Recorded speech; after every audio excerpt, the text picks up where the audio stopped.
I'm trying to understand how Eminem takes a knee at the Super Bowl performance, Brother Quinn. The rest of them don't take a knee. You got five black performers. I brought that up Monday, nobody take a knee. The white boy takes a damn knee. That's a travesty, man. I brought that up Monday, man. That's a travesty. Eminem took a knee. Snoop ain't take no knee. Mary ain't take no knee. Dre ain't take no knee. It got by so many people, they didn't even notice that it happened. I know. Yeah.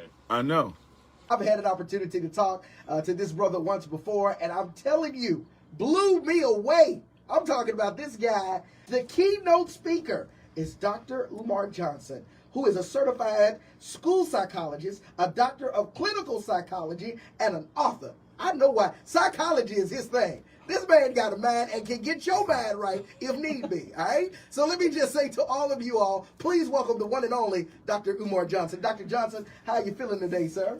Peace and Pan-Africanism. Good Garvey Day to all my brothers and sisters here in Shreveport. Glad to be back. Absolutely glad to have you back in the city, and it's always good to know that we have someone in our community who don't mind speaking truth to power, but doing it in a profound and very educated way.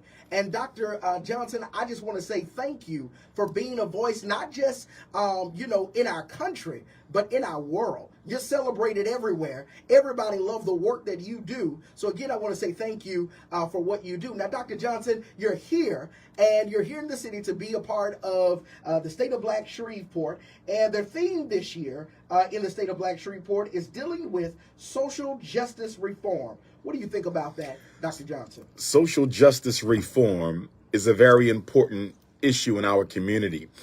And I think that when we talk about social justice reform, we also have to look at reforming our own approach to the treatment that we receive from the power structures in the various cities where we live. In other words, a lot of what we suffer from is made worse by the fact that we do not push back, that we do not fight back, that we make it easy for oppression to operate by doing nothing about it. The great Frederick Douglass said, those who are whipped the easiest will be whipped the most. Woo, woo, woo. Y'all see what I'm talking about? Y'all see what I'm talking about? Listen. But Dr. Jhonson, I got to say this to you. How much do you know about Shreveport? What do you know about Shreveport? I'm learning. I've been studying ever since my first visit a few weeks ago on January the 30th. On my drive up from DeSoto, Texas, where I spoke the night before, I made it my responsibility to get online and learn as much as I could about Shreveport, the history, the culture, and more important, the current dynamics and challenges. And what have you gathered thus far, just based off your, I know it hasn't been a huge observation, but just based off what you've observed previously in this city? Well, what I've observed was that Shreveport is pretty much structured like a slave plantation where most of the black people are in the field and only a few are in the house, and white people still running the entire show. That's what it appears to be. So how do you, let me ask you this question. How do you solve a problem where you have a majority population of African Americans and where they have population power, but no economic power? Organization is the first stage. The Honorable Marcus Garvey said the greatest weapon used against the Negro is disorganization. Stokely Carmichael, Kwame Ture said that if you organize a little, you'll get a little done. If you organize some, you'll get some done. But if you don't organize at all, you don't get anything done. Wow. And I would argue that our condition as a community is largely dependent upon psychological helplessness. It is dependent upon political apathy, and it is dependent upon social indifference. So we have to wake up the sleeping masses. And the way to do that is by letting them know that by organizing, we can begin to address many of the concerns that are relevant in their lives. So we have to wake them up, shake them up. We have to organize, we have to galvanize, and we have to mobilize. Wow. Ladies and gentlemen, he just gave us some strategies, and if you don't know how to take notes in school, or you may not know how to take notes in church, or wherever you learn how to take notes, he just gave us 3 practical points that I'm telling you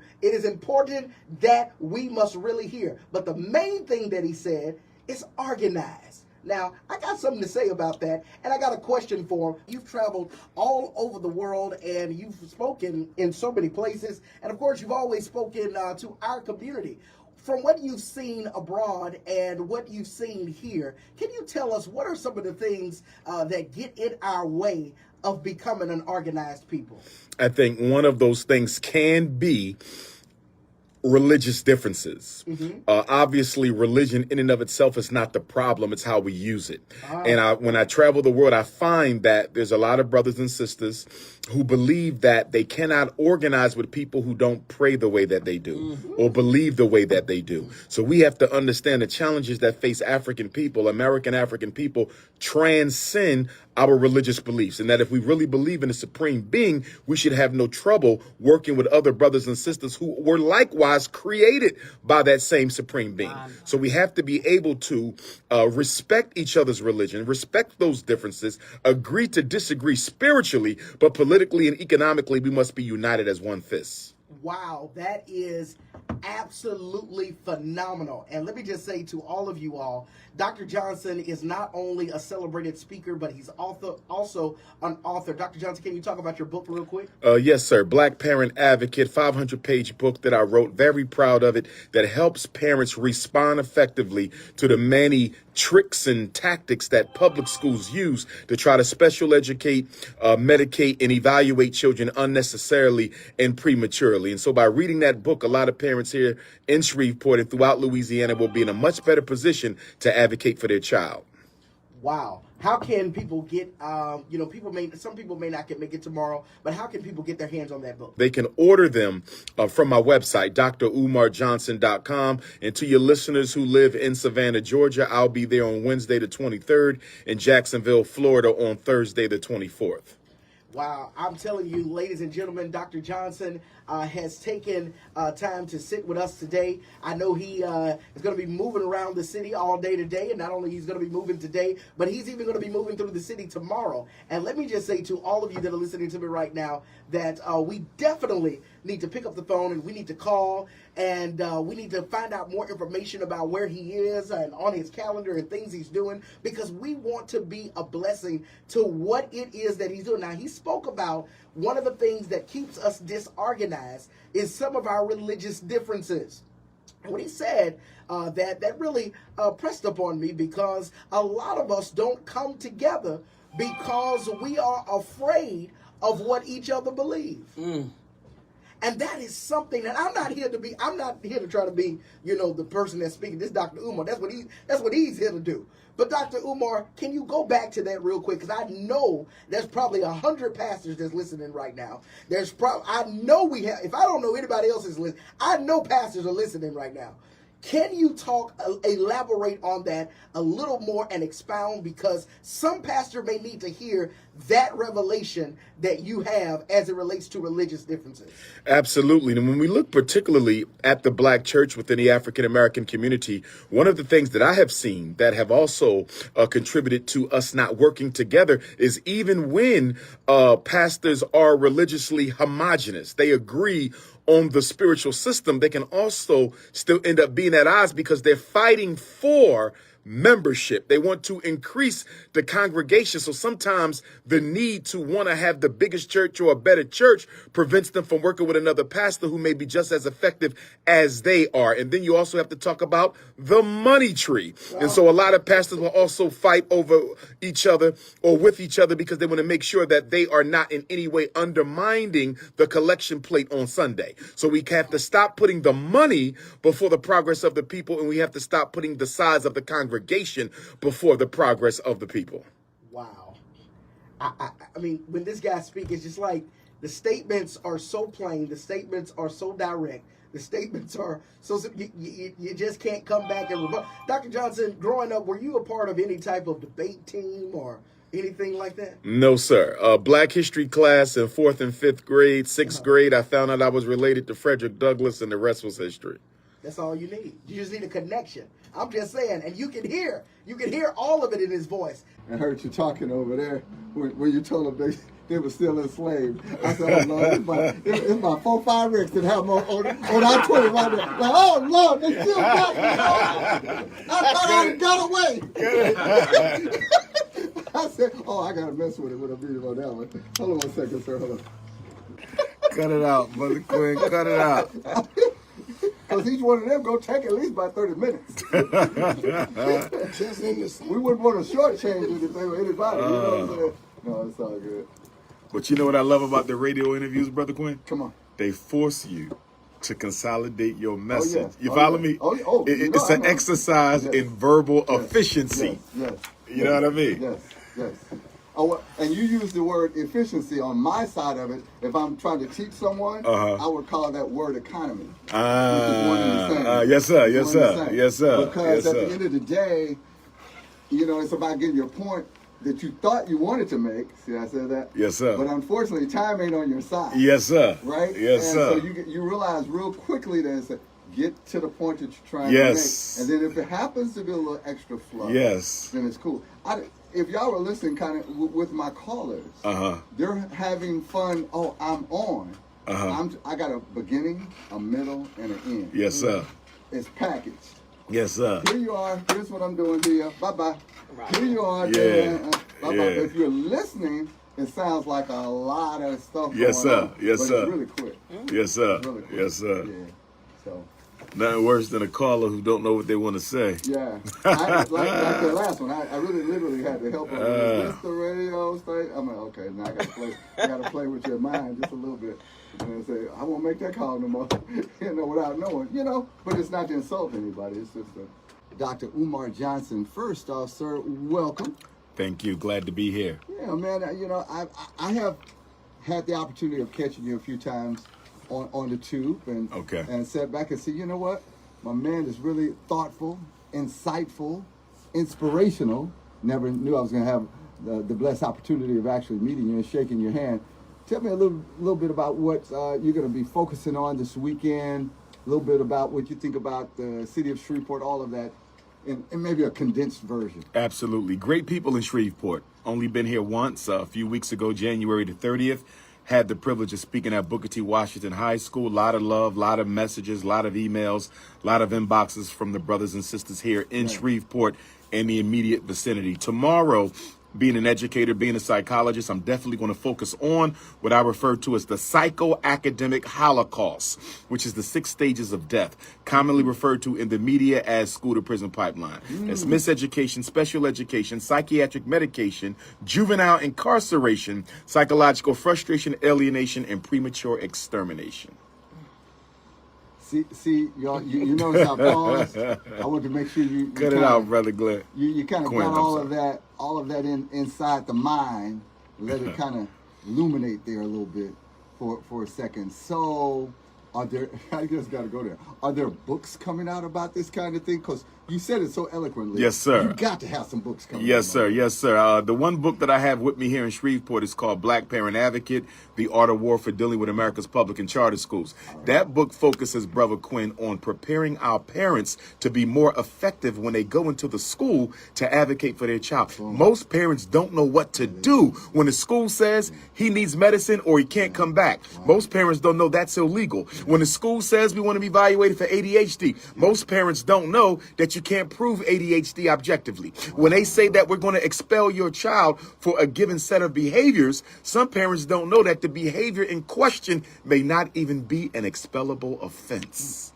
They don't understand educational law. So I'm on a crusade to empower our parents with knowledge of the law so they can be more successful in the schools. Because what's going on in Shreveport public schools, Baton Rouge public schools, New Orleans public schools is an absolute travesty. And I would even call the miseducation of black children the greatest human rights abuse of the 21st century. And as you were saying it, I was kind of going there in my mind thinking like, wait a minute, that's a whole nother plight. Yes.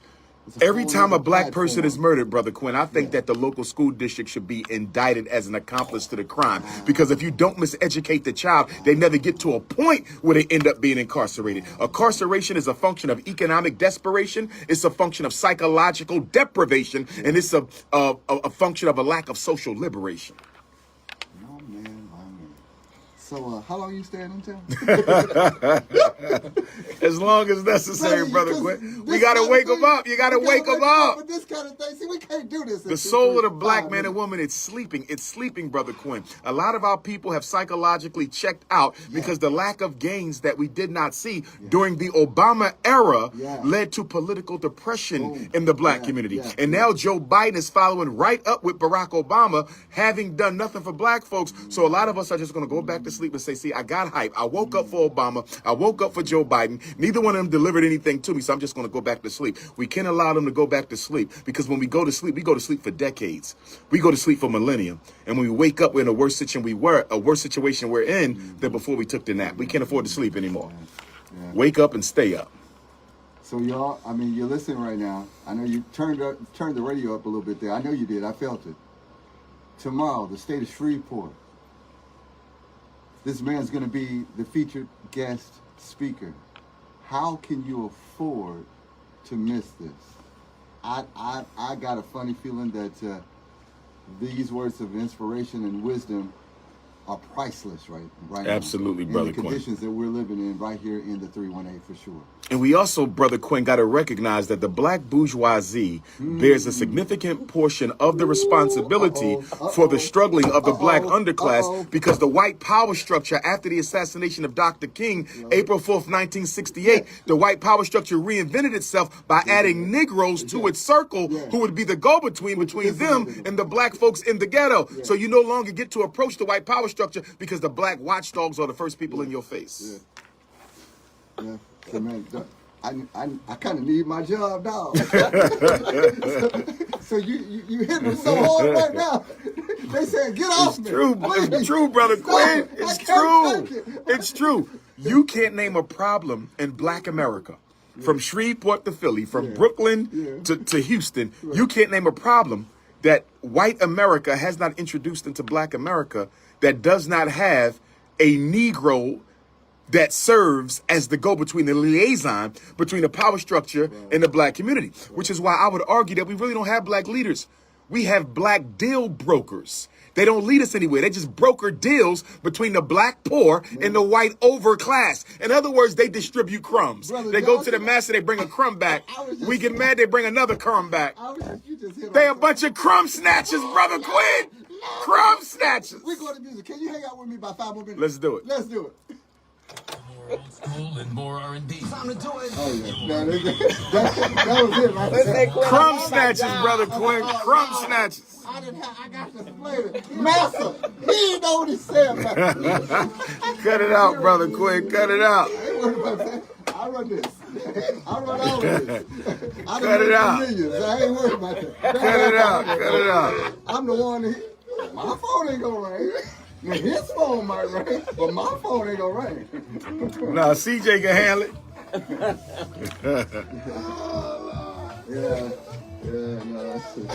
No, my phone not gonna. No. Oh, that's funny.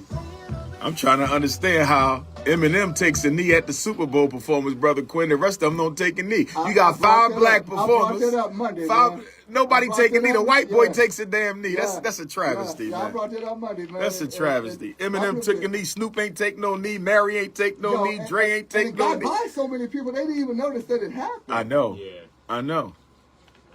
So I brought it up, and I'm like, y'all didn't even see that happen. You were so busy into the music, which I get, but you had to be very, very observant of everything that was going on.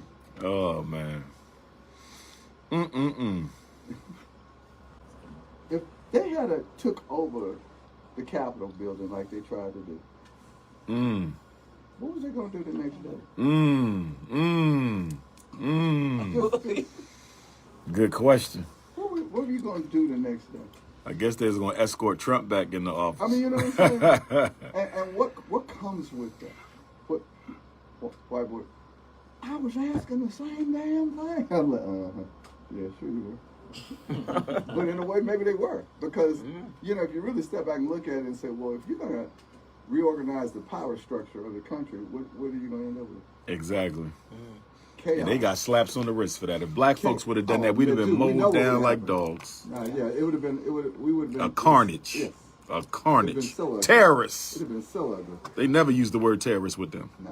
Never. You know, I'm giving away these tickets to this comedy club over the weekend, and I think you done scared them, dog. Cut it out, Brother Quinn. Cut it out. I think you you throw them a dose of reality to the point they're like, wait a minute, hold on now. Hold on. But the comedy is good, Brother Quinn. Speaking from a psychological standpoint, it's important that black people are able to ease themselves because we deal with a lot as black people. Yes. As I was telling the Amen. Queen on the ride up here, racism itself is the leading cause of death for black people. Because any cause of death that you look at has racism in its etiology. If it's black on black crime, if it's heart disease, if it's stroke, if it's unemployment, no matter what the cause of death is, racism was the catalyst. So we need a place where we can go and relax because hypertension is one of the leading causes of death for black people. And that's nothing but stress that has not been released. Energy cannot be killed, only transformed. Get it out their system, Brother Quinn.